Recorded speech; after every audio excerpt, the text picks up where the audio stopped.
ಎಲ್ಲರಿಗೂ ನಮಸ್ಕಾರ. ಗುರುರಾಯರ ಆರಾಧನಾ ಮಹೋತ್ಸವ ಹತ್ತಿರ ಬರ್ತಾ ಇದೆ. ಆದರೆ ಆರಾಧನೆಗಿಂತ ಮುಂಚೆಯೇ ನಿಮ್ಮ ಮನೆಗೆ ರಾಯರ ಕೃಪೆ ಸಿಗಬೇಕಾದರೆ, ರಾಯರು ನಿಮ್ಮ ಮನೆಗೆ ಬಂದು ಅವರು ನಿಮಗೆ ಅನುಗ್ರಹ ಮಾಡಬೇಕಂದ್ರೆ ದೇವರ ಮನೆಯಲ್ಲಿ ಈ ಒಂದು ಕೆಲಸ ಮಾಡಲೇಬೇಕು. ಮಂತ್ರಾಲಯದ ಹಿರಿಯರು ತಿಳಿಸಿರೋ ರಹಸ್ಯ ನಿಯಮದ ಪ್ರಕಾರ ಆರಾಧನೆಗಿಂತ ಮುಂಚೆ ಮನೆಯಲ್ಲಿ ಮಾಡುವ ಒಂದು ವಿಶೇಷ ಸಂಕಲ್ಪ ಗಂಟು ನಿಮ್ಮ ಇಡೀ ದಾರಿದ್ರ್ಯವನ್ನೇ ದೂರ ಮಾಡಿ ರಾಯರನ್ನು ಮನೆಗೆ ಆಹ್ವಾನಿಸುತ್ತದೆ. ಅಷ್ಟಕ್ಕೂ ಆ ಹಳದಿ ಬಟ್ಟೆಯ ಗಂಟಿನೊಳಗೆ ಏನೇನು ಇಡಬೇಕು ಎಂದರೆ ಅಡಿಕೆ, ತುಳಸಿ ದಳ, ನಾಣ್ಯ. ಅದನ್ನು ಎಷ್ಟು ಇಡಬೇಕು, ಹೇಗೆ ಗಂಟು ಮಾಡಬೇಕು ಅಂತ ನಾನು ಆಲ್ರೆಡಿ ನಮ್ಮ ಚಾನಲ್ನಲ್ಲಿ ವಿಡಿಯೋ ಅಪ್ಲೋಡ್ ಮಾಡಿದ್ದೀನಿ.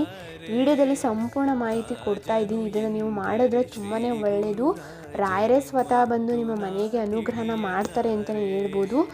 ನಾನು ಡಿಸ್ಕ್ರಿಪ್ಷನ್ ಬಾಕ್ಸಲ್ಲಿ ಲಿಂಕ್ನ ಕೊಟ್ಟಿದ್ದೀನಿ, ನೀವು ಒಂದ್ಸರಿ ಹೋಗಿ ಚೆಕ್ ಮಾಡಿ.